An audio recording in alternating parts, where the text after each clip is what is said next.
هغه جونګړه کې مختصر غوندې ځای کې د ده د اوسېدو چې و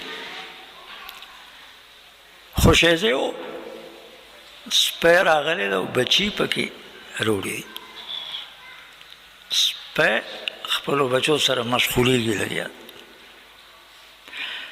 محمد ابن ترمذي رحمه الله دا قصه چې ولیده نو خپل ځای ته نه راځي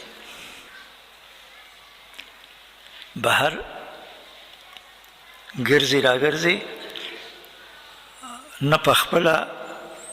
نه سپی شړي او نه بل چاته وایي چې دا سپی وشړئ